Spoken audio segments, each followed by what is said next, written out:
परमश्रद्धेय अम्बा माता चरितं रघुनाथस्य शतकोटिप्रविस्तरम् एकैकमक्षरं पुंसा महापातकनाशनम् यत्र यत्र रघुनाथकीर्तनं च तत्र तत्र कृतमस्तकाञ्जलिं बाष्पवारी परिपूर्णलोचनं मारुति नमनं राक्षसान्तकम् अगाजगव्यापका विश्वेश्वरा विश्वंभरा सकलभवरोगहरा जगतजीवना जगदीश्वरा जीवनदायका भगवान श्रीरामचंद्र महाराज की जय। श्री हनुमान जी महाराज की जय। संत श्री एकनाथ महाराज की जय। स्वामी विद्यानंद महाराज की जय। नमः पार्वती पतये हर हर महादेव। भगवान श्रीरामाच्या या भव्य दिव्य अशा दरबारामध्ये उपस्थित आपण सर्व ज्येष्ठ श्रेष्ठ महानुभावी सर्व श्रोते बंधू भगिनी आपल्या ठिकाणी असलेल्या आत्मतत्वाला सद्गुरु स्मरणपूर्वक नमस्कार करतो। आजची ही दुसऱ्या दिवसाची रामरायाची सेवा भगवान रामरायाच्या अनुमतीने आपण सुरू करूया। कालच्या भागामध्ये आपण पूर्वरंग बघितला, ज्यामध्ये संत एकनाथ महाराजांचं थोडंसं चरित्र, त्यांचं कार्य आणि समाजाच्या उद्धारासाठी त्यांनी भावार्थ रामायणाची जी रचना केली त्याच्याविषयी आपण बघितलं आहे। रामकथेचं महात्म्य आपण बघितलं आहे की ज्या कथेमुळे केवळ सजीव उद्धरून गेले असं नाही, तर निर्जीवांना देखील झाडं माडं फुलं फळं त्यांनाही भगवंताने मोक्ष दिले। अशा प्रकारची ही रामकथा मोक्षदायी आहे, अमृतगंगा आहे। हा भाग बघितला, बालकांड बघितलं, त्यातला बराचसा भाग आपण काल त्याच्यावर चिंतन करण्याचा प्रयत्न केला। आणि काल आपण बघितलं की श्रीराम त्यांना विश्वामित्र आपल्या यज्ञाच्या संरक्षणासाठी दशरथाकडून त्यांना घेऊन आलेले। विश्वामित्रांनी त्यांना अनेक कथा सांगितल्या, अस्त्र शस्त्र विद्या त्यांना दिल्या आणि म्हणाले, श्रीरामा, तुझे जे गुरु आहे वशिष्ठ महाराज ते अत्यंत विद्वान आहे आणि त्यांचा तो अधिकार आहे, त्यामुळे त्यांच्याकडनं तू ब्रह्मज्ञान प्राप्त करून घ्यावं असं मला वाटतं। आणि त्याप्रमाणे भगवान श्रीरामांनी आपले गुरु कुलगुरु वशिष्ठ महाराजांना नमस्कार केला आहे, विनंती केलेली की महाराज, मी आपला शिष्य, आपण माझे गुरु आहात, आपण मला काही ब्रह्मबोध करावा, काही ज्ञान आपण द्यावं अशी मी आपल्याला विनंती करतो। त्या काळातील प्रथेप्रमाणे शिष्याने प्रश्न विचारावे आणि गुरूंनी त्याचं समाधान करावं, ही परंपरा, श्रवण परंपरा आणि श्रुती परंपरा, त्या परंपरेमधून गुरु शिष्य परंपरा श्रीरामाने निभवलेली आहे। हा त्यांचा गुण घेण्यासारखा आहे। गुरुशिवाय मनुष्याला तरणोपाय नाही, हे रामांनी आपल्या या कृतीतून दाखवलं. वशिष्ठ महाराज म्हणले की अहो रामराया, मी काय आपल्याला शिकवणार? आपण साक्षात परब्रह्म, आपण सर्व जाणतात, आपण उगाच माझी परीक्षा घेतात. रामाने सांगितले की तसं नाही, आपण गुरु आहात, आपला तो अधिकार आहे, आपण मला काही ब्रह्मबोध करावा, ब्रह्मज्ञान द्यावं. आणि त्या भूमिकेतून वशिष्ठ महाराज त्यांना जे सांगताय, जे ज्ञान देत आहे, त्याला वशिष्ठ गीता असं म्हटलेलं आहे. आणि हा भाग या रामायणातला महत्त्वाचा आहे. कथा आहेच महत्त्वाच्या, परंतु जो बोध केलेला आहे तो बोध अत्यंत महत्त्वाचा. वशिष्ठ महाराज म्हणतात की रामा, तू स्वतःकडे देह म्हणून बघू नको. तू केवळ देह नाही, या देहाच्या पलीकडे तू ईश्वराचा अंश आहेस, जगत पित्याचा तो अंश आहे. आणि तो अंश तुझ्यामध्ये आत्म्याच्या रूपाने विद्यमान आहे, म्हणून तू आत्मा आहेस, तू परमात्मा आहेस, तू विश्वात्मा आहेस, तू सोहम आहेस,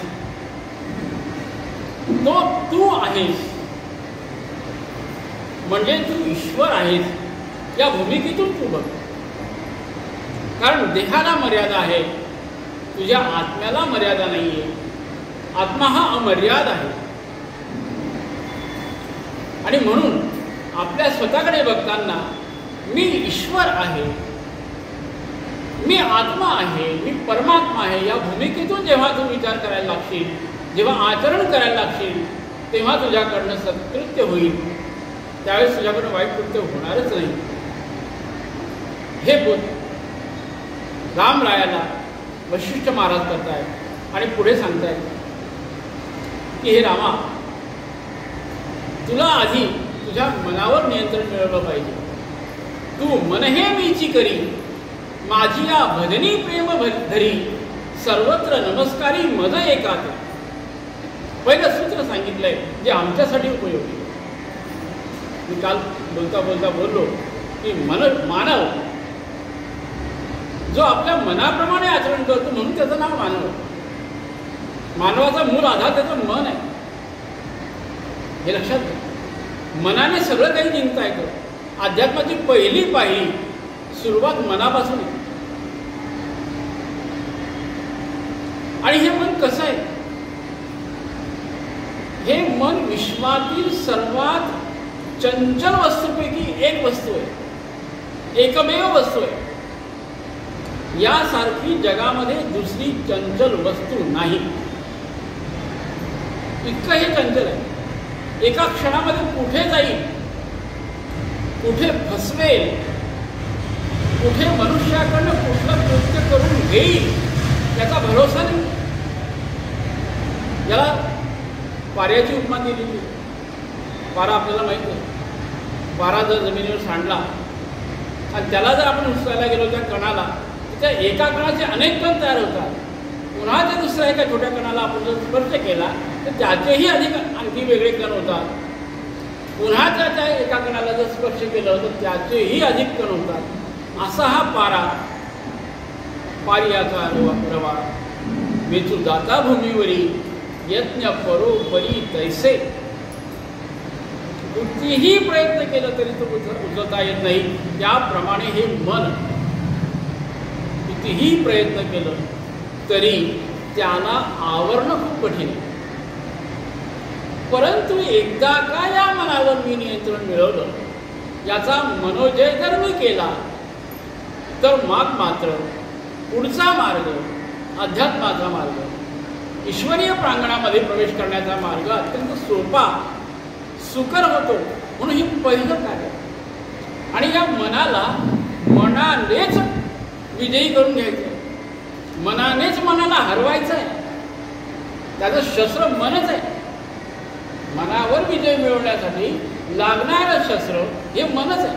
म्हणजे मनानेच मनाला विजयी करून घ्यायचं आहे. नियंत्रित करून घ्यायचं आहे असा मनोजय आपल्याला साधता आला पाहिजे असं वशिष्ठ महाराज रामरायाला सांगतायत. आणि ते म्हणतायत, नाथ महाराजांचे हा शब्द आहे, मने मन सावधान, मने मना अनुसंधान, मने मना निर्दालन, हाची पुरुषार्थ. हा पुरुषार्थ तुला करायचा आहे. आपल्याकडे धर्माने 4 पुरुषार्थ सांगितले. जेव्हा पूजा वगैरे असते तेव्हा ब्राह्मण आपल्याला तो संकल्प देतात आणि त्यामध्ये 4 पुरुषार्थाचा उल्लेख करतात.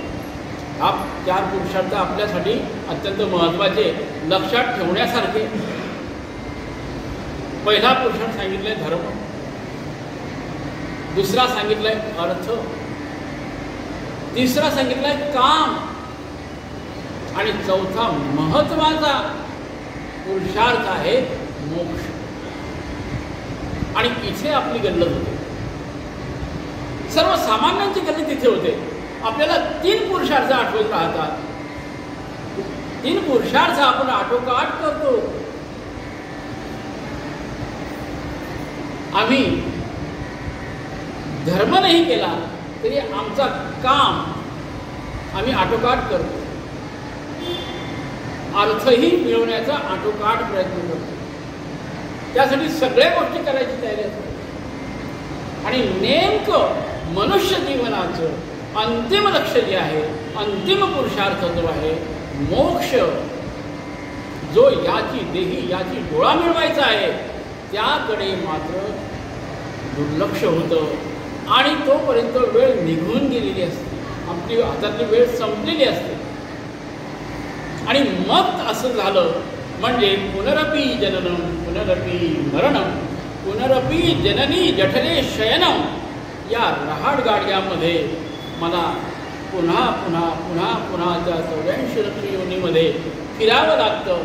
म्हणून हा मोक्ष आणि तो पुरुषार्थ करून मिळवायचा. साधे प्रयत्न नव्हे, साधे प्रयत्न नव्हे. साधे प्रयत्न सर्वच करतात, पण प्रयत्नांची पराकाष्ठा ज्या ठिकाणी होते तो पुरुषार्थ, तो पुरुषार्थ काय.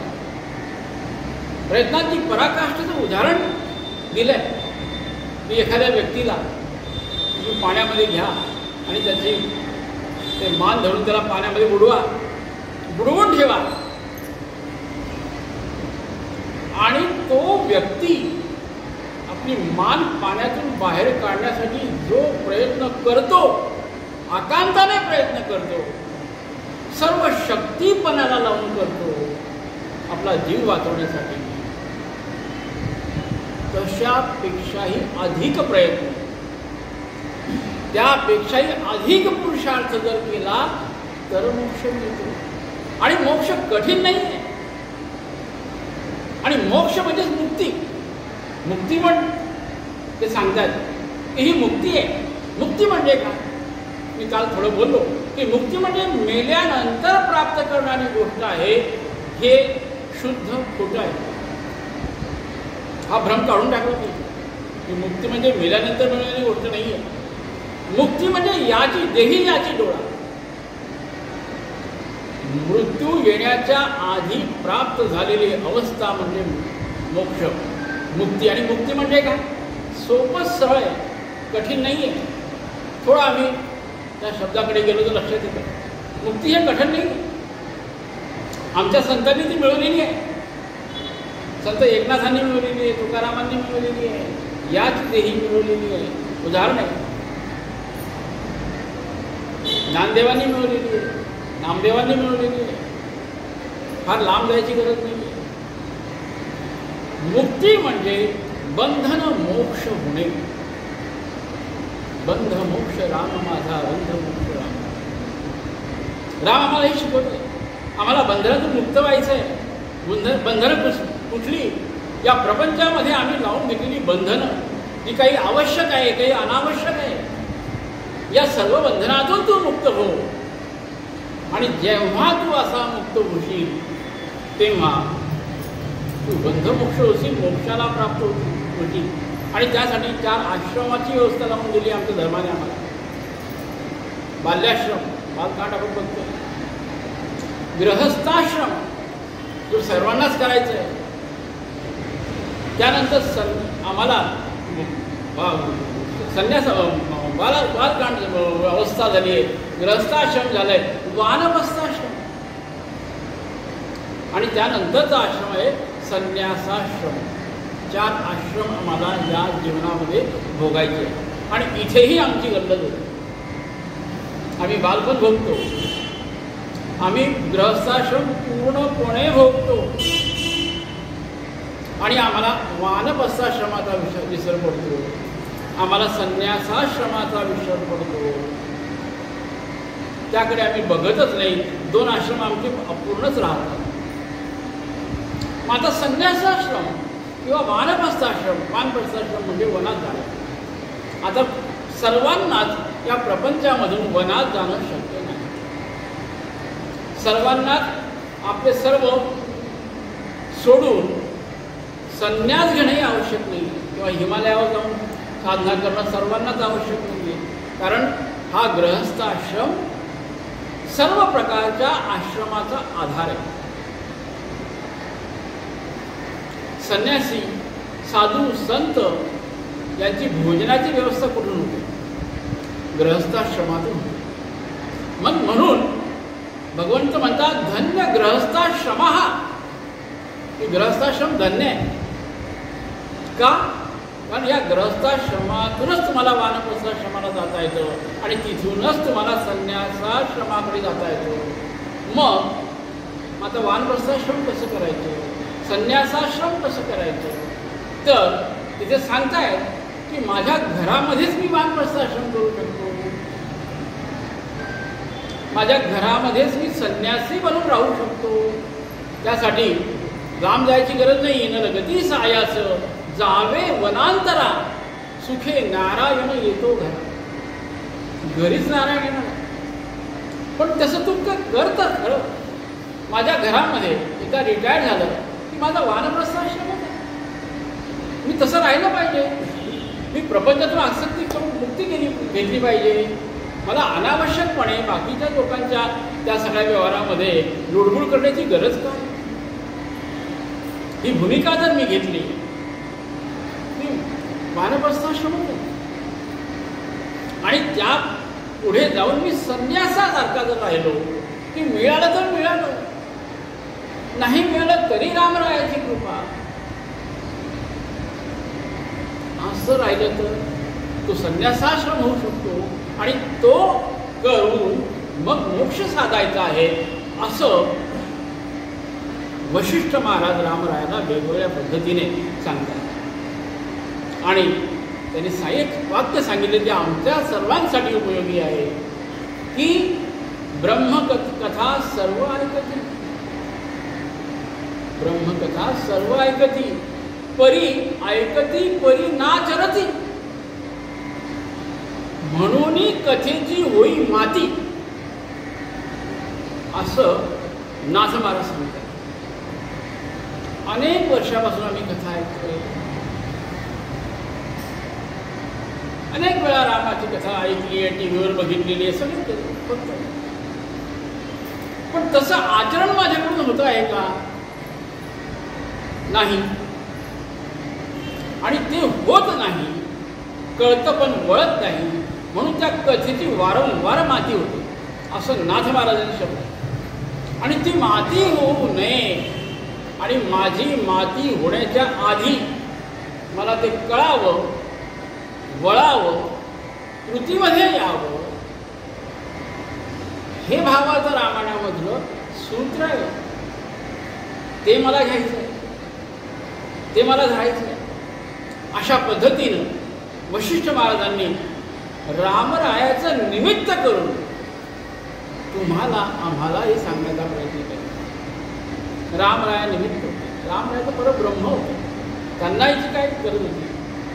पण हे आमच्यासाठी वशिष्ठ महाराजांनी ही वशिष्ठ गीता लिहिलेली हे महत्त्व, आणि हे मला त्या रामायणातून घ्यायचं, आणि याच्यावर चिंतन करून हे आचरण्याचा प्रयत्न मला जर करता आला तर अशा पद्धतीनं मग शस्त्र अस्त्र विद्या झालेली आहे. रामरायांनी हे ब्रह्मज्ञान घेतल्यानंतर गुरूंचे आभार मानलेले आहे. आणि त्यावेळेस पुन्हा त्यांनी सांगितलं की हा मनुष्य देह जो आहे त्याचं वर्णन करताना ते म्हणताय की पशु का होत पन्हैया नरका कछुनही होत, नर करणे करे सो नरका नारायण हो. कबीरांचे मनुष्याचं जास्तीत जास्त काय होऊ शकतं त्याचा हा श्लोक आहे. रामाचे भक्त होते कबीर महाराज. पशु का होत पन्हैया, एखादा पशु असेल, गाय असेल, म्हैस असेल, बैल असेल, तो मेल्यानंतर त्याच्या चामड्यापासून एखादी पाणी वाहण्यासाठी पखाल तयार होईल. मोठ तयार केली जाईल पाणी काढण्यासाठी. एवढा उपयोग होऊ शकतो पशूंचा. मनुष्याच्या शरीराचा काय उपयोग आहे? कछू नाही होत, त्याच्या शरीरापासून काहीही होत नाही. पशुपासून त्या चामड्यापासून कमीत कमी तेवढी पखाल तरी तयार होते. मनुष्याच्या शरीरापासून काहीही उपयोग होऊ शकत नाही. मग अशा स्थितीमध्ये जो मनुष्य नर करणी करे सो नरका नारायण हो. जो नर असेल, जो पुरुषार्थ करेल, जो हे आपल्या आचरणात आणेल, त्याला याच देही नारायण होण्याचा मान मिळणार. हे अंतिम संदेश वशिष्ठ मुनींनी रामरायाला दिलेला आहे. हा आपल्याला दिलेला संदेश आहे की मला नराचं नारायण व्हायचं आहे. नुसतं नर नाही, हा देह मला जो मिळाला आहे मनुष्य देह, हा नारायण होण्यासाठी मिळालेला आहे. अन्यथा तो वाया जाणार आहे. ही भूमिका वशिष्ठ महाराजांची आहे. हे सर्व सांगितल्यानंतर अजून बराच तो भाग होतो, खरं वाचण्यासारखा भाग आहे. पुढे ज्या उद्देशाकरता विश्वामित्रांनी रामाला, लक्ष्मणाला अरण्यामध्ये आणलं होतं, त्यामध्ये ताटिका नावाची राक्षसी. ताटिका म्हणजे कोण? आमच्या वासना. ताटिकाला मारलं म्हणजे आमच्या वासनेवर विजय मिळवला. हे सर्व ब्रह्मज्ञान ऐकल्यानंतर रामाने आपल्या सर्व वासनावर विजय मिळवला. आणि हा विजय म्हणजे ताटिकावर आहे. ती राक्षसी मारली हे प्रतीक आहे, हे रूपक आहे. पण त्या वासनावर विजय मिळवणं हे त्याचं खरं गुह्य आहे. हा भावार्थ आहे त्या रामायणात. हा भाव आहे. त्या वासनेवर आम्हाला विजय मिळवायचा आहे. आणि ती ताटिकावर तिचा वध केला आहे. त्यानंतर तिचे सुभाऊ मारीच, हे दोन राक्षस जे नरभक्षक होते, त्यांनी मनुष्यांच्या हाडाचा ढीग तयार करून ठेवला होता आश्रमामध्ये. त्या दोघांचा भगवंताने उद्धार केलेला आहे. आणि त्या ऋषीमुनींचा यज्ञ अगदी सुरक्षितपणे संपन्न झालेला आहे, पार पडलेला आहे. आणि आता त्या राक्षसांची भीती त्या यज्ञासाठी राहिलेली नाही आहे. आणि त्यानंतर पुढे त्यांना विश्वामित्र म्हणताय की आता आपल्याला इथून पुढे मिथिला नगरीकडे जायचं. जनक राजाच्या नगरीमध्ये आपल्याला जायचं आहे. आणि तिथे सीतेचा स्वयंवर मांडलेला आहे. सीतेच्या विवाहासाठी स्वयंवर सिद्ध झालेला आहे. शिवधनुष्य उचलायचं आहे. आणि म्हणून ही दोन योग्य बालकं त्यांना बघून विश्वामित्र त्यांना घेऊन निघालेले आहे. वाटेमध्ये अनेक प्रकारच्या त्यांचे संवाद होत आहे. छोट्या छोट्या गोष्टींतून त्यांना बोध करण्याचा प्रयत्न करून सांगतायत. मध्ये रस्त्यामध्ये त्यांना अहिल्येचा आश्रम लागला. आणि विश्वामित्राने सांगितलं की हा अहिल्येचा आश्रम आहे. रामाने विचारले की कोणाचा आश्रम? त्यांनी सांगितलं की अहिल्येचा आश्रम आहे. गौतम ऋषीची पत्नी,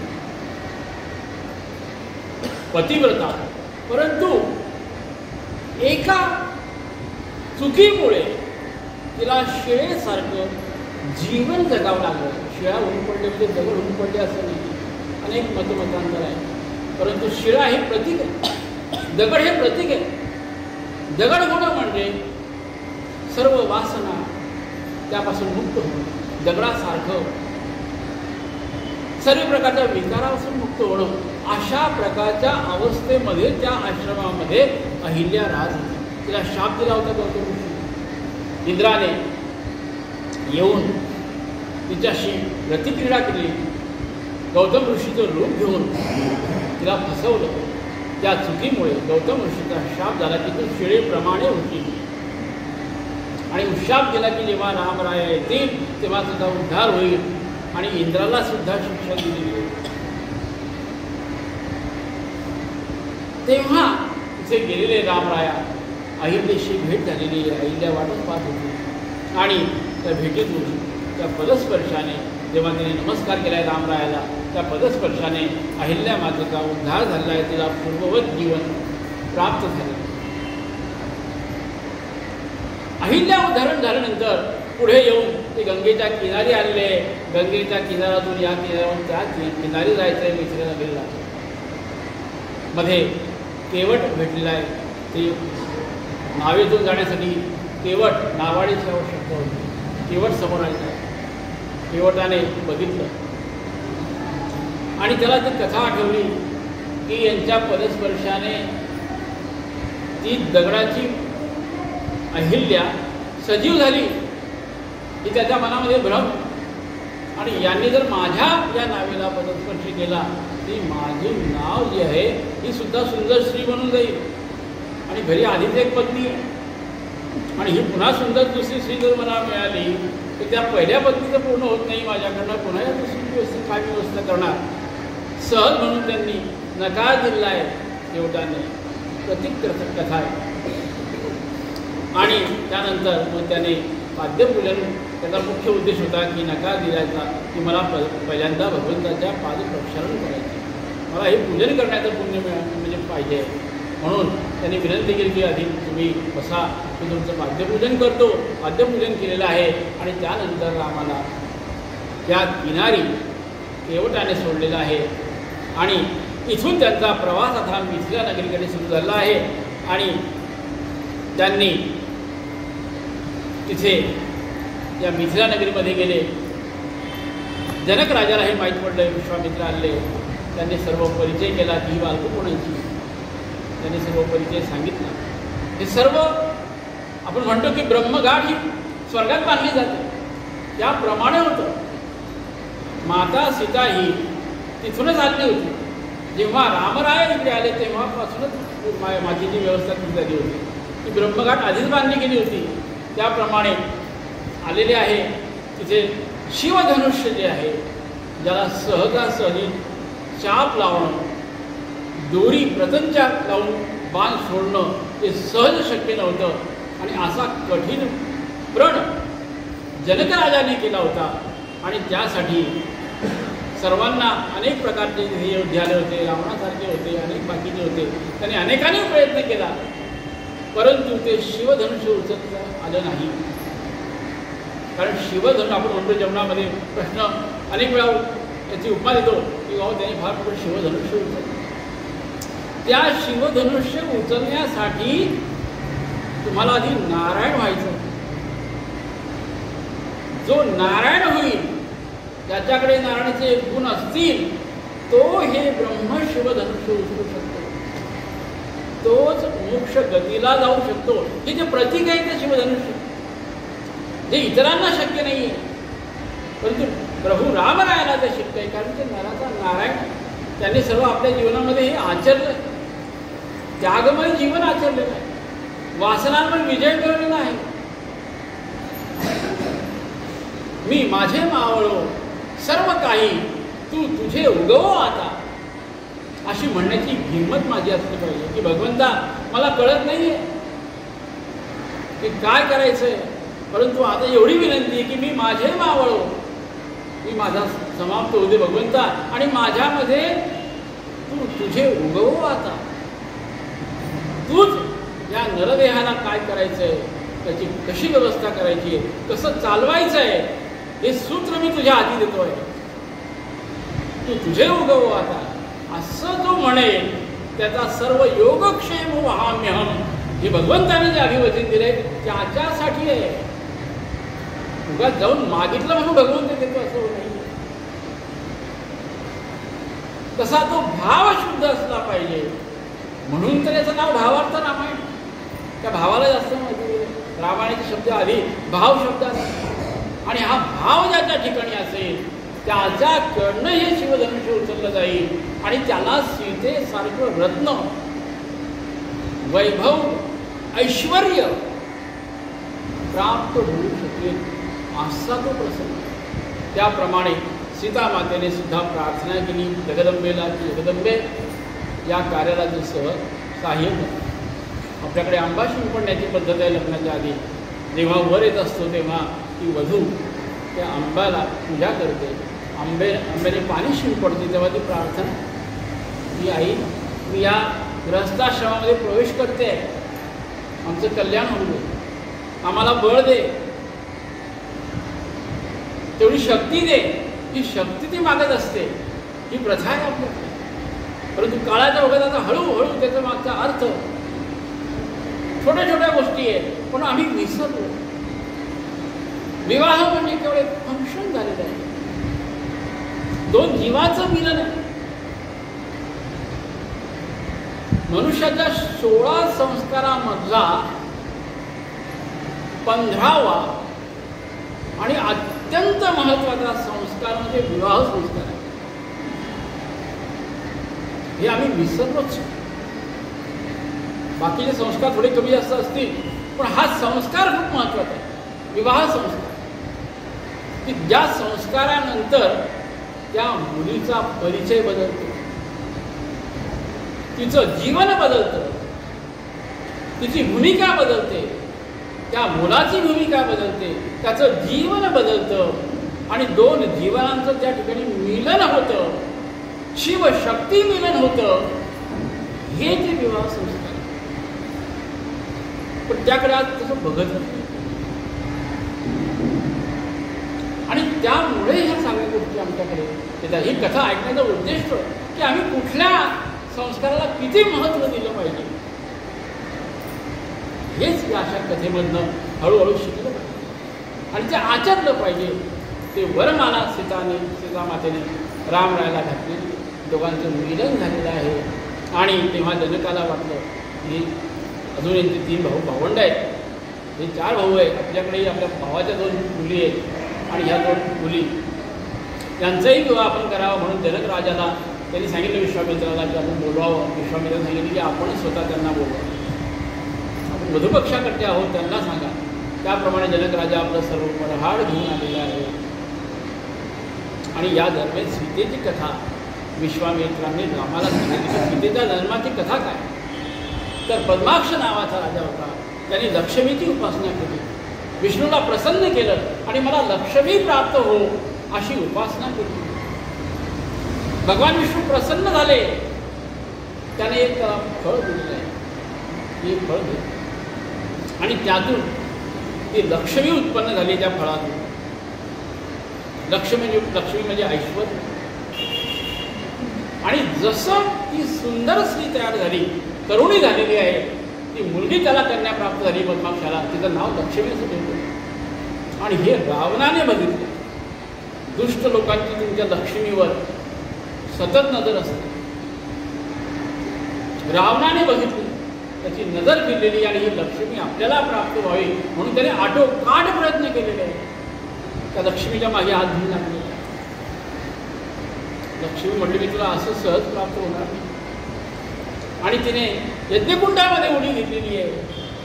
काही दिवशी तिथे गुप्त राहून परत ती प्रगट झाली आहे. परत रावणाने तिचा प्राप्त करून घेण्याचा अट्टहास पकडलेला आहे. आणि तेव्हा लक्ष्मीने पुन्हा त्या यज्ञकुंडामध्ये उडी घेतलेली आहे आणि त्या रावणाने तो यज्ञ मोडून काढला. त्याला शोधण्याचा प्रयत्न करण्यासाठी तो बघतोय, तो कुठे गेली कुठे गेली कुठे गेली. तर त्याला 5 रत्न त्या राखेमध्ये, त्या भस्मामध्ये सापडलेले आहेत. आणि ते भस्म, त्यातले हे 5 रत्न त्याला वाटलं की हे रत्न चांगले दिसतात, ते लक्ष्मीकडे मिळाले नाही. ते 5 रत्न घेऊन आपल्या लंकेमध्ये आला. मंदोदरीला ते दाखवले. मंदोदरीने त्यातलं एक ते रत्न असं डबीसारखं होतं ते उघडलं. त्यामध्ये सुंदर अशी कन्या होती, लहान बालक होती, मुलगी होती. आणि त्या मंदोदरीने बघितलं की अरे हे का, हे तर फार अवघड आहे, हे सोपं नाही आहे. हे आपल्याला आपल्या कुळासाठी, आपल्या लंकेच्या राज्यकारभारासाठी हे अपशकुन आहे. त्यांनी रावणाची समजूत घातली की तुम्ही हे ठेवू नका, तिला ताबडतोब जमिनीमध्ये गाळून टाका, अन्यथा आपल्यावर संकट आल्याशिवाय रावणाने तिने समजवलेलं आहे. रावणही घाबरला की अचानक रत्नातून कशी निर्माण झाली, आणि त्याने जाऊन जनकाच्या त्या हद्दीमध्ये जमिनीमध्ये ती पेटी किंवा ती डबी पुरून दिलेली आहे. आणि जनकाला शेती नांगरताना ती पेटी सापडलेली आहे, तीही लक्ष्मी. म्हणून आपल्याकडे ऋषीमुनी लक्ष्मी प्राप्त करण्याच्या नादाला लागत नाही, कारण त्या लक्ष्मीच्या निमित्तानं एवढे मोठे संकट झेलावे लागतात. म्हणून साधू संन्यासांना लक्ष्मीची कधी अपेक्षा नसते. आमच्याकडे सरस्वतीची उपासना केली जाते, लक्ष्मीची उपासना फार कमी केली जाते.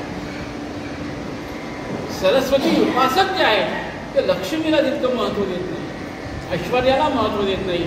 भगवंत ऐश्वर्यामध्ये प्राप्त होत नाही. फार कमी लोकांचं उदाहरण आहे की ज्यांना ऐश्वर्यामध्ये भगवंत प्राप्त झालेले आहे, भगवंत मिळालेले, असं शोधून उदाहरण सापडतं. भगवंत त्यालाच प्राप्त होतो ज्या ज्या ठिकाणी वैराग्य आलेलं आहे. वैराग्य ही मोठी अट आहे, आणि ते वैराग्य म्हणजे सर्व संग त्याग करावा असं वैराग्य नाही आहे. वैराग्य म्हटलं म्हणजे आता वैराग्याला काहीच करायचं नाही असं नाही. निरपेक्ष कृतीने कर्म करणं म्हणजे वैराग्य. प्रत्येक कर्म करायचं आहे, परंतु ते निरपेक्ष वृत्तीने करणं म्हणजे वैराग्य आहे. आणि त्या वैराग्य प्राप्त करण्यासाठी विवेकाचा आधार घ्यायचा आहे. भगवंताने आमच्या ठिकाणी बुद्धी दिलेली आहे, विचार दिलेला आहे, विवेक दिलेला आहे. निरक्षीर विवेक, निरक्षीर विवेक आपल्याला माहिती आहे. मानस सरोवरामध्ये असलेला जो हंसराज पक्षी असतो, त्या पक्षाला जर तुम्ही पाणी आणि दूध एकत्र करून ठेवलं तर तो हंस पक्षी त्यातलं फक्त दूध आणि दूधच प्राशन करतो, पाणी जसंच्या तसं शिल्लक ठेवतो. ही त्याची खासियत आहे. तो राजहंस हा निरक्षर विवेक माझ्या ठिकाणी असला पाहिजे की मला जीवनात नेमकं मिळवायचं काय, काय त्यागायचं आहे आणि काय प्राप्त करून घ्यायचं आहे. हा विचार माझ्या ठिकाणी जेव्हा येईल, हा विवेक जेव्हा येईल, तेव्हा त्या विवेकाच्या आधाराने मला हळूहळू वरती जायचं आहे आणि वैराग्याची नखं मला घट्ट करून माझं मोक्षाचं गंतव्य प्राप्त करायचं आहे. या चार गोष्टी महत्त्वाच्या आहेत. विचार आहे, बुद्धी आहे, विवेक आहे आणि वैराग्य. वैराग्य ज्या ठिकाणी असेल त्या ठिकाणी ईश्वर कृपा करतो. संत तुकाराम महाराजांचं वैराग्य, नाथांचं वैराग्य. वैराग्याशिवाय हे मिळणं आवश्यक आहे. ईश्वर इतकं सोपं नाही. मनी नाही भाव म्हणे देवा मला पाव, देव आशाने पावायचा नाही रे, देव बाजारचा भाजीवाला नाही. भाव, हे भावार्थ रामायण ते सांगते की आधी भाव उत्पन्न झाला पाहिजे, तर भाव बळे आपण. आणि ही कथा सांगितल्यानंतर जनक राजा सगळे तिथे आलेले आहे. फार मोठा सुंदर असा प्रकारचा विवाह सोहळा संपन्न झालेला आहे. दशरथाला आनंद झालेला आहे की माझ्या चारही मुलांची लग्नाची व्यवस्था झाली, मुली आज मिळत नाही आहे. आणि दशरथाला सुंदर अशा मुली मिळाल्या. रामाला सीता मिळालेली आहे, लक्ष्मणाला सुमित्रा मिळालेली आहे, आणि तुमच्या भरताला श्रुतकीर्ती मिळालेली आहे, शत्रुघ्नाला मांडवी मिळालेली आहे. सुंदर अशा सुलक्षणी मुली मिळालेल्या आहेत. दशरथाने जनकाचे आभार मानलेले, हात जोडलेले.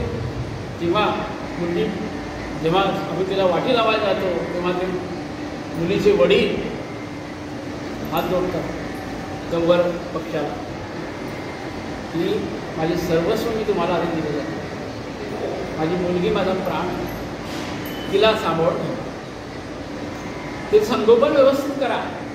ती पालकाची भूमिका, वडिलांची भूमिका.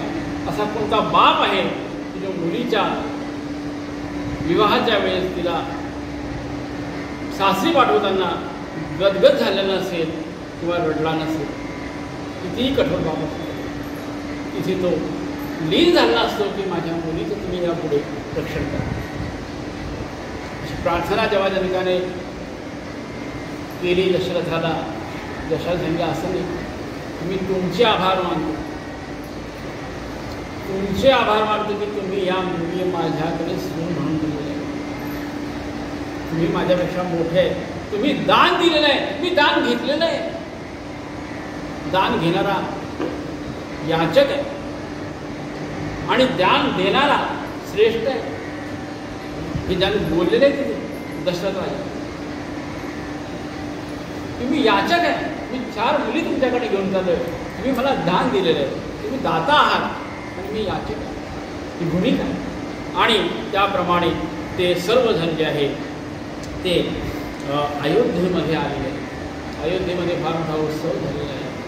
कौसल्या माता, सुमित्रा, कैकेयी यांनी अत्यंत आनंदाने सर्व अयोध्या नगरीने या नवीन सुनांचं, मुलांचं अत्यंत फार मोठ्या जल्लोषामध्ये स्वागत केलेलं आहे. हा समारंभ अनेक दिवस चाललेला आहे. अन्नदान सुरू आहे, दशरथ राजा दान वाटतोय, ब्राह्मणांना परत परत परत परत गाई रत्न आपलं सर्व भंडार उघडलेलं आहे.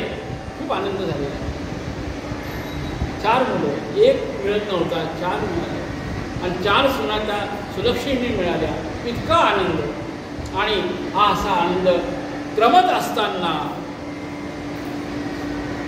ज्या भूमिकेतून रामाचा जन्म झाला ती भूमिका तयार होत होती. नारदांचं अवतरण झालं आहे अयोध्येमध्ये. नारदांनी रामाची भेट घेतली. मला वाटलं की राम लग्न वगैरे झाले, आता आयुष्य रामाचा जीवन, राम विसरले का काय, आपला जन्म कशा करताय. आठवण करून देण्यासाठी नारद मुनी आलेले, रामाची एकांतात भेट घेतलेली आहे. सांगितलं, रामा लक्ष असू द्या, आपलं कार्य रावणाचा वध करण्याचं आणि तुम्ही राज्यपद स्वीकारू नका, स्पष्ट सांगितलेलं. आणि दशरथाच्या मनामध्ये आता आलं की आता मी वयस्कर झालो आहे, तसं पांढरे झालेले आहे, मुकुट वाकडा व्हायला लागले, आता मला माझ्या या ज्येष्ठ पुत्राला राज्यावर बसवलं पाहिजे, हा विचार सुरू झाला आहे. सुमंताला, विश्वामित्रा, वशिष्ठांना बोललेलं आहे. सर्वांना त्यांची संकल्पना आवडली. प्रथेप्रमाणे ज्येष्ठ पुत्र राम त्याचा राज्याभिषेक करण्याची तयारी झाली आहे. वशिष्ठांनी सांगितलं की वेळ करू नका, उद्याच हा राज्याभिषेक झाला पाहिजे, कारण त्यांना कल्पना होती की याच्यामध्ये व्यत्यय येणार. आधीच भरताला, शत्रुघ्नाला मामाच्या घरी पाठवून दिलं आणि त्यांना हे माहीत नव्हतं तिथे रामाचा राज्याभिषेक होतो, कारण तिथून काहीतरी आणखी उपद्रव होईल ते माहीत होतं नाही येत नाही. म्हणून भरत आणि शत्रुघ्न त्याच्या पत्नीसह मामाच्या गावाला आधीच गेले. ठरल्याप्रमाणे तयारी झालेली आहे. सुमंताला सगळी तयारी करायला सांगितलेली आहे. सगळ्या नद्यांचे पाणी आणा, समुद्राचे पाणी आणा आणि उद्या सकाळी हा राज्याभिषेक वशिष्ठ मुनींच्या उपस्थितीमध्ये होऊन ठरलेला आहे. आणि ठरल्याप्रमाणे नियतीने आपलं काम केलं आहे. आणि ब्रह्मदेवाने सरस्वतीला इशारा केला की माते, आता तुमचं काम आहे. आता ही कुविद्या, तिचा प्रवेश तुम्ही या अयोध्येमध्ये करा. या अयोध्येमध्ये तुमच्या डोक्यात कुविद्या आली म्हणजे मनुष्य तसं आचरण करणं. ज्यावेळेस कुविद्या प्रवेश करेल तेव्हा चुकीचं कर्म झाल्याशिवाय आज नाही. ही आमची अयोध्या आहे, ते आम्ही दशरथ आहोत. ते सावध असणं गरजेचं आहे. आणि त्याप्रमाणे मंथरेला पकडलेलं आहे. त्या बुद्धीमध्ये कुविद्येने प्रवेश केला. मंथरेने जाऊन कैकेयीला सांगितलं की आता तू झोपली काय, विसरली का, तुला माहिती आहे का काय चाललंय, रामाचा राज्याभिषेक सुरू झाला आहे, तुला विचारलं का दशरथाने, नाही विचारलं, तुला मान दिला नाही, तुझ्या मुलांना पण माहिती नाही आहे, तुझ्या माहेरच्यांना सांगितलेलं नाही आहे. अनेक प्रकारे तिच्या मनामध्ये भरवत आहे. ती म्हणजे होऊ दे, चांगली म्हणतो, माझा राम हा माझ्या भरताप्रमाणे. नाही अगं, तू मग बटकी बनशील, तुझी सेवा, तुला त्यांची सेवा करावी लागेल, तुझे मुलं त्याचे नौकर होतील. तू कुठल्या जीवितामध्ये वावरते आहे. अनेक प्रकारे वेगवेगळ्या पद्धतीने तिने तिची मती खराब केली आहे. आणि मग कैकेयीला जाणले की हो, हा माझ्याशी भेदभाव होतो आहे. आणि तिला त्या 2 वराची आठवण करून दिली होती की 2 वर दशरथाला युद्धामध्ये तू मागितले होते, त्या वराने तू आता रामाला वनवासात पाठवावे आणि भरताला राज्याभिषेक करावा. ते मागून घे, हीच वेळ आहे. ही वेळ चुकली तर तुला परत मिळणार नाही. त्याप्रमाणे कैकेयी क्रोधागारात गेलेली, आक्रोश करते, क्रोध करते, रुसून बसलेली आहे, आभूषणं फेकून दिलेली आहे. आणि दशरथ सहज हे सांगण्यासाठी त्या कैकेयीकडे गेले की आपण कैकेयीला हे सांगू, तिचंही मत घेऊ. त्या ठिकाणी कैकेयीने याला विरोध केला आहे. दशरथ अनेक प्रकारे विनंती करते, हात जोडते की अगं असं करू. हे करणे अतिशय चुकीच्या गोष्टी होती, ऐकत नाही आहे. आणि तिने सांगितलं की तुम्हाला आठवतं का, तुम्ही मला 2 वर दिले होते, त्या वराची आज परतफेड करण्याची वेळ आहे आणि ते वर मला पूर्ण करून द्या. आणि त्या पहिल्या वराप्रमाणे रामाला 14 वर्ष वनवासात पाठवा आणि भरताला राज्याभिषेक करवा. ही माझी ते वर तुमच्याकडे मी आज मागते. तुम्ही तुमचं वचन जागत ठेवा, वचनाला विसरू नका. प्राण जाई पर वचन नाही जाई, रघुकुल रीत सदा तेरी आई, प्राण जाई पर वचन नाही जाई. एक वचनी एक बाणी आमचे प्रभू श्रीराम. आणि तसाच दशरथ नाईला झाला आहे. श्री हट्ट, बाल हट्ट, राज हट्ट आपल्याकडे सांगितलेलं आहे. श्री हट्ट अवघड, बाल हट्टही अवघड. आणि त्या हट्टामध्ये शेवटी दशरथाने तिला ते अभिवचन दिलं की ठीक. आणि हे सर्व चालू असताना तिथे राम आपल्या कैकेयी मातेला दर्शनासाठी आलेले, नमस्कार करायला. त्या आईचं दर्शन आपण घेऊया. कौसल्या माता वेगळ्या आनंदामध्ये की माझ्या रामाला उद्या राज्याभिषेक होणार आहे. सुमित्रा वेगळ्या आनंदामध्ये, सगळीकडे तयारी सुरू झालेली आहे. राम इकडे कैकेयी मातेच्या भेटी झालेले आहे. आणि ती अवस्था पाहिलेली आहे. दशरथ खाली पडलेले, डोळ्यातून पाणी येत आहे. त्यांनी सगळी परिस्थिती बघितली. कैकेयीने सांगितलं की असं असं तुझ्या वडिलांनी 2 वचनं दिलेली आहे आणि त्या वचनाप्रमाणे तुला आता वनवासात जावं लागणार आहे. त्या कैकेयीला हे माहीत होतं की असं झाल्याशिवाय राम वनात जाणार आणि राम वनात गेल्याशिवाय रावण मरणार. हे लक्षात. कैकेयी काही इतकी साधी नव्हती, पराक्रमी होती आणि युद्ध कलेमध्ये निपुण होती. आणि राजसत्ता कशी चालवावी हे तिला पूर्ण माहीत होतं. आणि म्हणून त्या पद्धतीने या भूमिकेतून हे सर्व केलेलं आहे. आणि रामाने त्या ऐकले की माझ्या वडिलांनी वचन दिलं आहे ना, ठीक आहे, ते वचन मी पूर्ण करणार. ताबडतोब ते आपल्या गृहामध्ये आले, कपडे वस्त्र त्याग केलं आहे. कैकेयीने तयारीच करून ठेवली होती की वनकल तुम्हाला आणलेलेच आहे. रामाने सीतेकडे गेले, मला वनवासात जायचं, 14 वर्ष वनवास करायचा आहे. वडील, आई वडील वयस्कर आहे, त्यानुसार संगोपन करण्यासाठी तू गेले.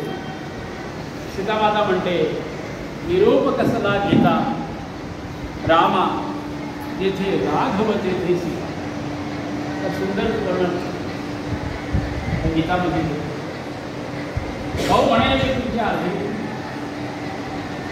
तुमच्या प्रत्येक कृतीमध्ये माझं तेवढं सहकार्य असेल, लक्षात घ्या. आणि मला हे नावाने सांगितलं, ज्योतिषाने मला सांगितलेलं आहे की तुझ्या जीवनामध्ये तुला वैराग्य प्राप्त होणार आहे, मला माहीत होतं. त्यामुळे माझी काळजी नका करू, मी तुमच्यासोबत येईल. असं होणंच शक्य नाही की मी इथे असेल. शेवटी त्याप्रमाणे सीतेला अनुमती दिलेली आहे. लक्ष्मणाला कळलंय, लक्ष्मणाने सांगितलं की मी सेवाभावी आहे, मी सेवाभाव मागून घेतला आहे. त्यामुळे रामाची सेवा करणं हा माझा पहिला धर्म आहे आणि म्हणून मी रामाला सोडून राहू शकणार नाही. लक्ष्मण तयार झालेला आहे, वल्कलं धारण केलेली आहे. काही मोजके सीतेने आपले अलंकार घेतले, कारण ती सौभाग्य होती पती. काही ठिकाणी उल्लेख आहे की सीता मातेने आपले अलंकार टाकून दिलेले आहे वगैरे वगैरे. मोजके नेमके जे सौभाग्यासाठी आवश्यक अलंकार असतात, कर्णकुंडल असते वगैरे, हे सर्व सोबत घेतलेले आहे. साधा वेश परिधान केला आहे. आणि दशरथाला अत्यंत दुःख झाले की हा काय प्रकार आहे. क्षणामध्ये मिठाचा खडा पडलेला आहे. परंतु आता विचार ठरलेला आहे. सर्व अयोध्यावासियांना कळालेलं आहे की रात्रीतून हा सगळा प्रकार झाला आहे. अयोध्यावासियांच्या आनंदावर विरजन पडले की सकाळी राज्याभिषेक होणार होता आणि सकाळी राम आता वनवासाला निघतात. आणि सर्व अयोध्या आता रामासोबत जाण्याची तयारी करते की आम्ही पण रामासोबत अरण्यवास घेणार आहोत, आम्हाला जायचं. निघालेले राम, सीता, लक्ष्मण, अयोध्यावासी त्यांच्यासोबत आले. बराच काळपर्यंत तिथे गेल्यानंतर ते भरद्वाज ऋषींच्या आश्रमामध्ये आले. भरद्वाजांनी त्यांचं आदर सत्कार केला आहे. आणि तेवढ्यामध्ये दशरथांनी इकडे प्राण सोडलेला, विभोर होऊन प्राण सोडला. रामा रामा रामा अशा प्रकारचा धावा करून शेवटी ते ग्रतपाल झाले. आणि त्यामुळे पुन्हा एकदा अयोध्येमध्ये हाहाकार झाला. आता काय करावं म्हणून वशिष्ठ मुनींनी ताबडतोब निरोप दिला आहे की आता भरताला आणि शत्रुघ्नाला मामाकडून बोलवून, कारण हा अंत्यसंस्कार करावा लागेल पहिल्यांदा. बोलवणं पाठवलेलं आहे, रथ दिला आहे. ताबडतोब त्यांना घेऊन आलेले आहे. घरी आल्यावर दशरथाने स्थिती पाहिलेली आहे. आईला तो दोष देतो, मातान तू वैरी, मातान तू वैरी. माझी माता नाही आहेस, माझी तू वैरी नाही. राम माझा प्राण, तुला कळलं? अगं राम माझा प्राण, राम गेल्यावर माझा प्राण गेल्यासारखी परिस्थिती होणार आहे. आणि तू त्याला मनात पाठव माझ्या राज्याभिषेकासाठी. तू वैरिणी आहेस माझी, आई नाही आहे. अनेक प्रकारे दूषणं दिलेली आहे. आणि वशिष्ठ म्हणून सांगितले की हा संस्कार आधी आठवून घ्या. तो संस्कार दशरथाचा अंत्यसंस्कार झाला आहे. आणि वशिष्ठ म्हणून सांगितले की आता तू राज्यग्रहण, ही इच्छा होती. एक वर पूर्ण झाला आहे, मनात गेले, दुसऱ्या वराने तुला राज्याभिषेक व्हायला पाहिजे. भरत नकार देतोय. भरत हा त्यागाची मूर्ती आहे. भावाने भावाशी कसं वागावं हा मूर्तिमंत उदाहरण म्हणजे भरत. लक्ष्मण आहे. 4 भाऊ एक दुसऱ्याकरता त्याग करायला, सर्वस्वाचा त्याग करायला तयार आहे. आज आम्हाला याची गरज आहे. आमचे 2 भाऊ एकत्र राहू शकतात. म्हणून समाज आज रस्त्यावर आहे. समाजाची बिकट अवस्था झाली. आम्ही त्यागमय जीवन जगू शकत नाही. पण किती स्वार्थ, किती स्वार्थ. त्या स्वार्थामुळे आम्ही अंध झालो आहोत. भरताचं जीवनचरित्र आम्हाला ते त्याग शिकवतो की समर्पण मोठ्या भावाला, एवढं समर्पण. रामाचंही तितकंच भरताविषयी समर्पण, लक्ष्मणाचं समर्पण, शत्रुघ्नाचं समर्पण. हे आम्हाला बंधू प्रेम काय असावं हे रामायणातून शिकलं पाहिजे. आम्ही विसरलो. छोट्या छोट्या गोष्टीसाठी भावाभावाने भांडण, महिलांमध्ये भांडण. आम्ही मनाचा मोठेपणा करतच नाही. मी तर बऱ्याच वेळा म्हणतो, आज आमची सगळी प्रगती झाली. आमचे वाढवडील एका घरामध्ये राहायचे, एका रूममध्ये राहायचे. तिथे 4-4 मुलांचा जन्म झाला. अतिशय एका टावेलने सगळे जण अंग पुसत होते. आज प्रत्येकाने टावेल होते. एका घरामध्ये 4 मुलं, 4 मुली, 8 एवढं सगळं चालायचं. प्रेमाने गुणविंद्याला राहायचं. आज प्रत्येकाला वेगळं घर आहे. लग्न व्हायच्या आधी पहिल्यांदा घराची व्यवस्था झाली. आणि तिथे पती पत्नी वेगळे राहतायला आणि महालामध्ये संपन्नता सगळी आहे. पूर्वी पैसे नव्हते, विपत्ती, अनेक प्रकारच्या विपत्ती होत्या. लोक आनंदी होते. प्रेम होतं, त्याग होतं, सद्भाव होता, परस्पर सहयोग होतं. आज पैसे आहे, सुबत्ता आहे, ऐश्वर आहे, कुठल्याही गोष्टीची कमी, ज्ञान आहे. तेव्हा लोक ज्ञानी पण नव्हते. आज ज्ञान तरीही आमच्यामध्ये ही गोपा नाही आहे. मग आमची खरंच प्रगती झाली आहे का आम्ही खरं अधोगतीला चाललो आहे? हे चिंतन करण्यासारखं आहे समाजात.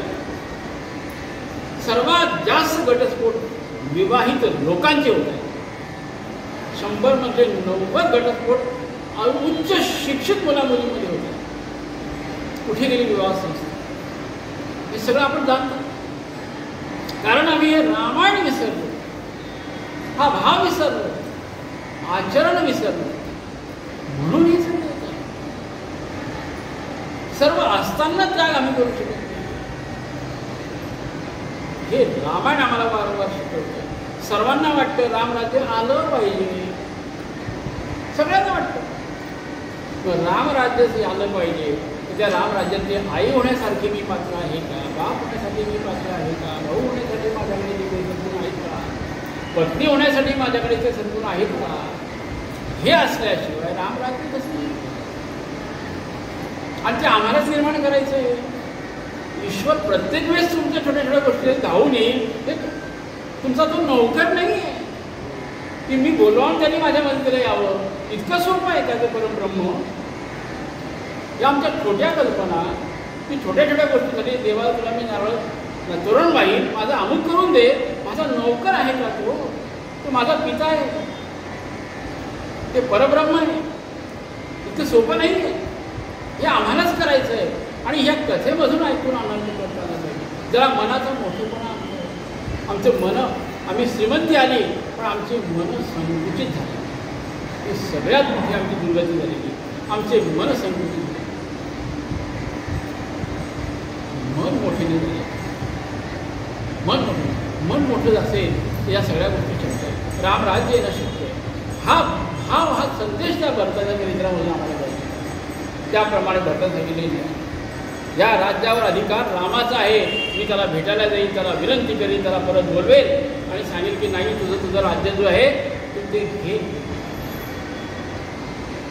ऐकलं नाही आहे वशिष्ठ म्हणून आणि ते संस्कार झाले आणि राम निघाला आहे, शत्रुघ्न निघाला आहे, त्यासोबत दळभार निघालेला आहे आणि रामाच्या भेटीसाठी तो निघाला. इकडे राजे आहेत ते आता भरद्वाज मुनीच्या आश्रमातून चित्रकूट पर्वतावर आले आणि तिथे रामाचं आपलं दैनंदिन दिनचर्या सुरू झालेली आहे. साधूची संन्यासाची दिनचर्या सुरू झालेली आहे. रामरायांनी 14 वर्षामध्ये पूर्ण संन्यस्त जीवन जगलेलं आहे, त्यागमय जीवन जगलेलं आहे. लक्ष्मणाचा त्याग, सीतामातेचा त्याग. लक्ष्मणाने झोप घेतली नाही 14 वर्षामध्ये. पायात चप्पल नाही, भोजन नाही आहे, कंद मूळ फळ हा आहार आहे. 14 वर्ष भोजन त्याग. जसे भरत आले तसं गुह्यक आला. त्या चित्रकूटाच्या पर्वताच्या खाली गुह्यक त्या रक्षा करण्यासाठी त्यांचा मित्र म्हणून त्यांनी वचन दिलं होतं की मी आहे, काळजी करतो. आणि त्यांनी बघितलं की भरत येतो आहे, दळभार घेऊन येतोय. हा आक्रमण करण्यासाठी आला असावा. त्याने राज्य फक्त स्वीकारलंच, आता हा आक्रमण करण्यासाठी आला आहे की काय? म्हणून यानेही आपलं सैन्य सज्ज केलं आहे. समोर दोघांची भेट झाली आहे तेव्हा भरतांनी आपला भाव सांगितला की नाही, मी राज्य देण्यासाठी आहे, घेण्यासाठी नाही. तर ज्यांचंही त्यांना द्यायला समर्पण करावं लागेल, मला ते नको आहे. त्याप्रमाणे मग ते चित्रपटावर गेले. रामाची भेट झालेली आहे, आम्हाला आनंद झाला. लक्ष्मण देखील कशामध्ये आला. राम म्हणताय अरे एकदा येऊ दे.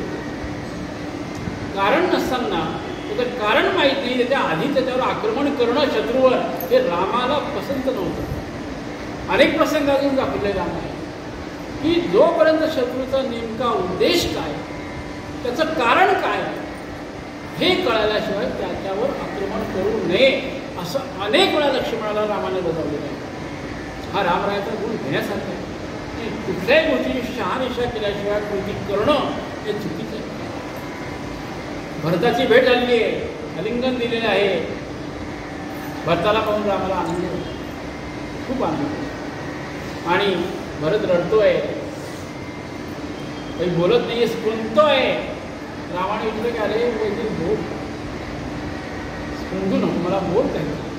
त्याने सांगितलं की दशरथ राजा आपल्याला सोडून गेले, पिताजी सोडून गेले. रामालाही खूप वाईट वाटलं. रामाला ही परिस्थिती जाताना माहीत होती की हे आता असं होणार आहे. आणि तेव्हा वशिष्ठ मुनी सांगितले की ज्येष्ठ पुत्र आहे, तू हे पिंडदान करावं,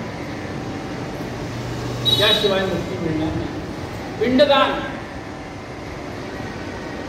करायचं. वशिष्ठ मुनी तिचा अर्थ सांगताय, नाथ महाराज त्याचा अर्थ सांगतात. पिंडदान म्हणजे नेमकं काय?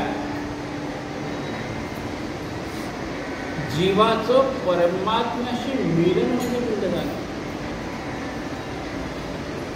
ब्राह्मण येतात, ते सांगतात हा तुमचे पिंड करायचं, पिंड करा, पाणी घ्या, घेतलं. पिंडी ते ब्रह्मांडी, मी माझ्या ठिकाणी आहे ते ब्रह्मांडामध्ये, कारण मी ब्रह्मांडातून आलो, मी परमात्म्याचा अंश आहे. त्या पिंडामधला मी छोटा पिंड आहे, म्हणून तो पिंड ते प्रतीक आहे. त्या जीवाचं प्रतीक आहे पिंड. तर जीवाचं प्रतीक म्हणजे तो तांदूळाचा किंवा कुठला गव्हाचा जसा असेल तसा पिंड घ्या, तो जीवाचं प्रतीक आहे. आणि त्या जीवाने आपल्याला परमात्म्यामध्ये मिलन करायचं आहे. हे जेव्हा घडेल तेव्हा ते खरं पिंड, हा पिंड मला ईश्वराच्या चरणी अर्पण करायचं आहे. मग हा पिंड कसा असला पाहिजे अर्पण करताना? हा शुद्ध असला पाहिजे, पवित्र असला पाहिजे, निर्मळ असला पाहिजे. जसा तुला जन्म देताना पिंड दिला होता तसा. हे महत्त्वाचं. मला जन्म देताना ईश्वराने ज्या पद्धतीने पाठवलं होतं तसा मी निर्मळ, निर्वैर, निरपेक्ष, शुद्ध, पवित्र, तसा मला ईश्वराला पुन्हा हा शेवटी पिंड अर्पण करायचा आहे. तेरा तुझको अर्पण. पण चदरिया मैली कर दिली, राम नाम की चदरिया मैली कर दिली. माझी ही चादर जी मला मिळाली होती ती मी कशी केली आहे? घाण केली. त्याच्यामध्ये षडको आहे, माझे मत्सर आहे, हेवा आहे, वैर आहे, दुजाभाव आहे, लोभ आहे, आकस आहे. आणि यामुळे हा पिंड मलिन झाला आहे. आणि असा पिंड मला ईश्वराला अर्पण करायचा आहे, तो ईश्वराला आवडेल का? त्या पिंडाचा ईश्वर स्वीकार करतील का? हा विचार, हे चिंतन मी या निमित्ताने केलं पाहिजे. ते प्रतीक आहे पिंडदान. श्रद्धा धारयते श्राद्ध. श्राद्धचा अर्थ श्रद्धा आहे. त्याची श्रद्धा नसेल त्याने कितीही श्राद्ध केलं तर ते लागू पडणार नाही. श्रद्धा असली पाहिजे आणि ती दाट श्रद्धा असली पाहिजे. ती छोट्या छोट्या कारणाने डळमळीत व्हायला नको अशी श्रद्धा असेल आणि त्या श्रद्धेने मी जर श्राद्ध करणार असेल तर ते लागू होणार आहे. म्हणून असं पिंडदान जीवाला परमात्म्यामध्ये, जीवाला आत्म्यामध्ये, आत्म्याला परमात्म्यामध्ये, परमात्म्याला विश्वात्म्यामध्ये मला अर्पण करता आलं पाहिजे. त्यात मला जोडता आलं पाहिजे. ते पिंडदान, असं पिंडदानाचं प्रतीक रामाने केलं. जीवनामध्ये ज्या ज्या गोष्टी आचरण करण्यासारख्या आहेत त्या सर्व मनुष्य रूपात भगवंताने आचरण केलं आहे. म्हणून राम हे आचरणीय आहे. आपल्याकडे म्हटलं जातं की विचार कृष्णाचा पण आचार रामाचा. कसं वागावं मुलीने, बहिणीने, आईने, सुनेने, सासूने, हे सगळं आम्हाला सांगतं. कुठे जायची गरज नाही, सगळं यात दिलेलं आहे. त्यातले 10 गुणापैकी 4 गुण जरी मला काही थोडे माझ्या जीवनात उतरवता आले तर माझं जीवन धन्य आहे. हे असं नाथ महाराजांना म्हणून ते भावार्थ आणि त्याप्रमाणे पिंडदान झालेलं आहे. आणि भरताला सांगितलं की नाही तुम्ही तुमचं राज्य घ्या परत आहे. ते सांगितलं नाही आता मी वचन दिलं. वडिलांच्या वचनामध्ये बांधलं गेलं आहे. वडील मातेच्या वचनामध्ये बांधले गेले ते तर गेले आता निघून. आता हे वचन मोडता येणार नाही, भंग करता येणार नाही. मला वनवास करावा लागणार आहे. तू माझ्या कार्यामध्ये अडथळा नको. तू जा आणि सुखाने राज्य कर. भरताने सांगितले की ते शक्य होणार तुम्हाला सोडून जाऊ शकणार नाही, राज्य करू शकणार नाही आणि राज्य मला नकोच. त्यागाची मूर्ती आणि ते सर्व होता त्या शेवटी भरताने सांगितलं की ठीक आहे तुम्ही नाही येत तर तुमच्या चरण पादुका मला द्या. त्या चरण पादुका मी घेऊन जाईल डोक्यावर. हे राज्य त्या पादुकांवर अर्पण करेल आणि तुमचा सेवक म्हणून मी राज्य 14 वर्षापर्यंत सांभाळेल. 14 वर्षानंतर जर एक दिवस जरी तुम्ही उशीर केला तर मी अग्निभक्षण करेल. प्रण करेल. 14 वर्षानंतर तुम्ही या तुमचं राज्य घ्या. मी तुमच्या भेटीसाठी असं झालं असेल एक क्षण विलंब करू नका, अन्यथा मी काष्टभक्षण केल्याशिवाय राहतो. आणि त्याप्रमाणे पादुका घेऊन ते सर्व परत आलेले आहेत. रामाने अयोध्येच्या बाजूला नंदीग्राम नावाच्या क्षेत्रामध्ये परिसरामध्ये आश्रम तयार केला आहे आणि त्या आश्रमामध्ये ते राहायला लागले. तर ते तिथे त्यांनी त्या पादुका स्थापन केल्या आणि तिथून त्या नंदीग्रामामधून अयोध्येमधला व्यवहार करण्याची संधी दिली. यापुढे मी तुमचा सेवक म्हणून सांभाळेल की तुमचं आहे, फक्त मी ते विश्वस्त म्हणून सांभाळेल.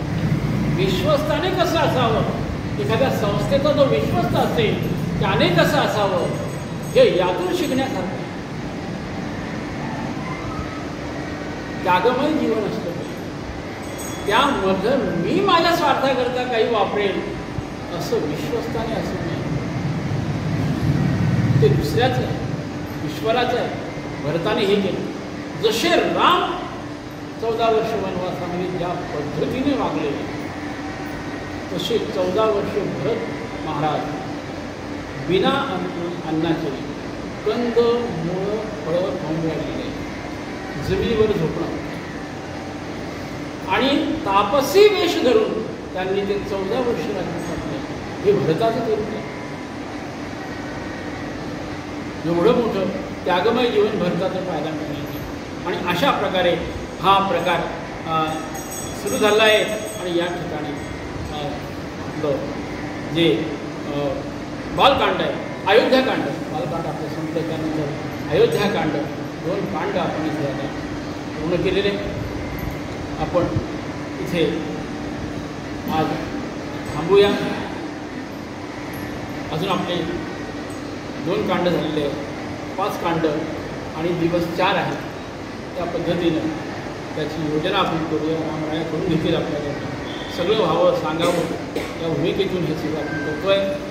झालेली सेवा प्रभू रामरायांच्या चरणी मी अर्पण करतो आणि माझ्या वाणीला विराम देतो. हरि ओम तत्सत. ओम ओम.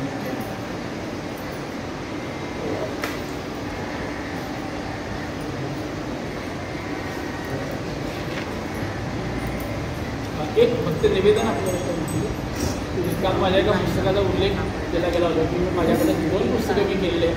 त्याच्यामध्ये सोहम कृष्ण नावाचं पुस्तक आहे. सोहम साधना जे काही विचार आहेत ते बोलतो आहे त्यातल्याही बऱ्याचशा गोष्टी त्यामध्ये आहेत. म्हणजे साधना म्हणजे काय, भक्ती म्हणजे काय, कशी करावी, गुरु म्हणजे काय, शिव म्हणजे काय, हे सगळं सांगण्याचा प्रयत्न 365 अशा प्रकारचे हे चिंतन आहे.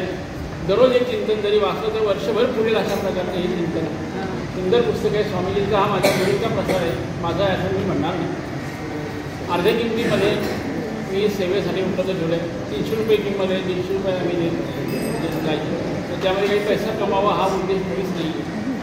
ज्याला हवं असेल ते मॅडमकडे घेऊ शकते, बघू शकते. धन्यवाद.